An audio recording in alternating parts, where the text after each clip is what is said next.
Up next on CTV News tonight, President-elect Joe Biden appoints a COVID-19 task force, and locally a new rideshare program comes to Prince George's. This is Keisha Botts. Prince George's County has a new transit system you can request using your phone. We'll have all the details later tonight on CTV News.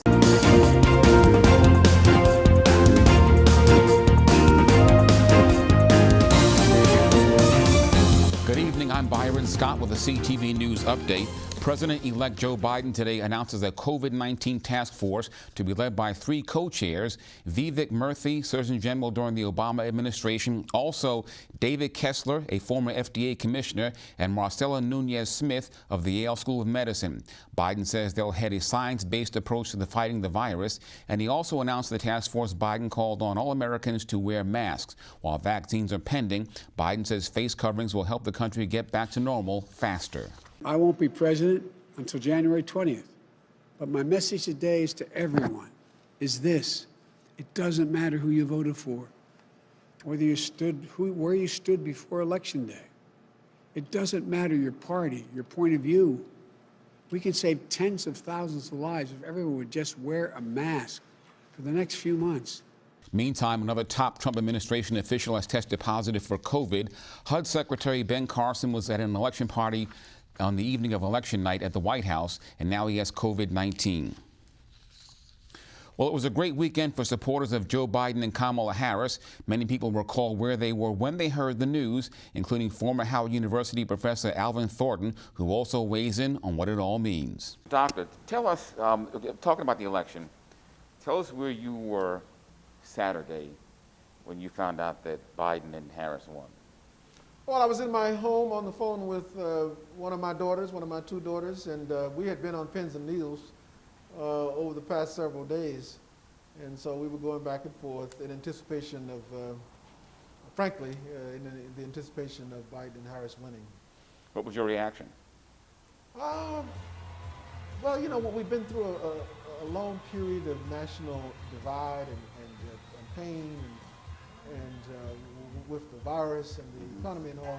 So my reaction was, you know, I think that we needed a new direction for our nation. So personally for me, it was one of breathing, relief, the nation deciding to go in a different direction. So for me, it was a very, very relaxing moment for me. Talk about the fact that it was a very close race. What does that say in the larger picture? Well, it's a close race in terms of the Electoral College. It's not necessarily a close race in terms of the American people, because almost 4 million more Americans voted for the Biden-Harris ticket. So that's what Americans should not lose sight of. It is a close race because of the Electoral College. Now that's important because that's how we select the president. But if you're just talking about what the American people, person to person, want, 4 million more Americans said they want to go in a different direction. We do have the Electoral College, which is not a majoritarian concept. It's not based upon what individual Americans want. It's based upon what states want. So in that sense, it is very, very close. And what we're going to have, depending on what happens in Georgia with the 2 Senate races there in a runoff on January 5th, we have a divided government. The House will be controlled by Democrats, the presidency will be controlled by Democrats, and the Senate may be controlled by Republicans, or it may be narrowly controlled by Democrats, which means that you have divided government. And what that's going to do is great pressure on our nation as to how you make some basic decisions going forward. It's going to be a difficult time for our nation. We'll continue our discussion with Dr. Thornton tomorrow. Well, wondering which Marylanders have a shot at working with the new Biden administration? Maryland Matters recently analyzed who could end up with prominent roles in the new administration. Some of the names floating around include Congressman Anthony Brown, a military veteran, and Maryland's former lieutenant governor. Delegate Eric Barron, the Prince George's delegation chair, served on Biden's Senate staff, and Senator Jim Rosapep, who served as U.S. ambassador to Romania under the Clinton administration. But Rosapep tells CTV News that his immediate goal is more local. I said I'm going to wait till after the election to see what actually happens. We still don't know who's going to be president of the United States. We still don't really going to run for governor. So I'm going to make a decision sometime between now and the end of the year. And you'll be among the first to know. Oh, thank you. And your options, if you were to be asked to join a Biden administration if he wins, are those open as well? I really am going to be on the ballot in 2022. I mean, I really love Maryland. I love state government. I think my relations with the vice president's administration are going to be a plus for Maryland. I think I can be helpful for them in lots of ways. But they got lots of great people to go, take full-time jobs with the administration. They don't need me. Other names are floating around, including Democratic National Committee Chair Tom Perez. Well, Maryland continues to report more than 1,000 new COVID-19 cases a day. Within the last 24 hours, there have been 1,300 new cases reported. Hospitalizations are also up, with 704 residents currently hospitalized. Meantime, in Baltimore City, it will reinstate its COVID virus restrictions on Friday. Indoor dining in Baltimore City must end by 10 p.m. The city is also making face coverings mandatory at all indoor and outdoor public places. Well, a man is shot and killed at a metro station over the weekend. It happened late last night. Investigators say transit police found a man with multiple gunshot wounds at a bus stop near Ellen Road at the New Carrollton metro station. The victim died on the scene. Anyone with information is asked to call police. And waiting for a bus to pick you up can be a headache. Now there's a new rideshare transit service in Prince George's that's available on your smartphone. Keisha Butts has our story. This isn't the bus, it's the county's new rideshare service called Prince George's Link. The Department of Public Works and Transportation is launching it today. It is our on-demand service. It's a pilot program, and it's primarily in this area of National Harbor to East Swan Creek Road. This isn't a typical bus either. It's a rideshare service that you can request using an app on your smartphone. All you have to do is download TransLock and you can request the bus to pick you up.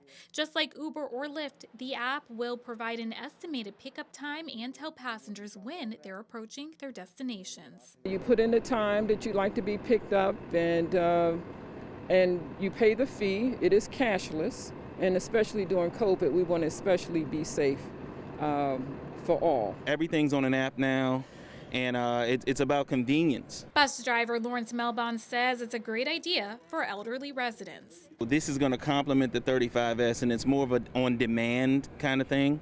So that will help them to be mobile with respect to what's going on with COVID. Especially for our seniors, we expect to have a lot of participation with our seniors.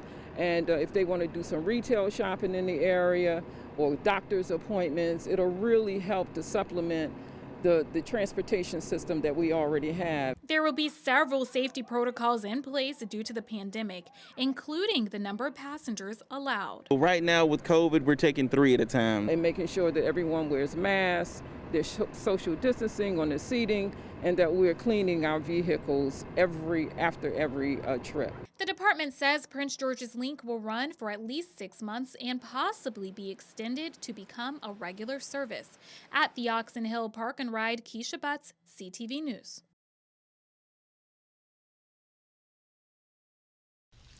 Well, the Sierra Club, along with a coalition of organizations, has released some 200 pages of comment about Governor Hogan's plan to add toll lanes to I-270 and I-495. The organizations were highly critical of the governor's plan, calling it flawed, incomplete, and legally vulnerable. They say it will fail to reduce congestion for the vast majority of drivers and would be of no benefit to non-users of the toll lanes. Today was the final day of the 120-day public comment period for the project's draft environmental impact statement. Well, the Purple Line gets a slight reprieve from the bank representing bank holders. This, according to the Washington Post. U.S. Bank says it will postpone enforcement action until the end of the month to give the Purple Line transit partners more time to reach a settlement with the state.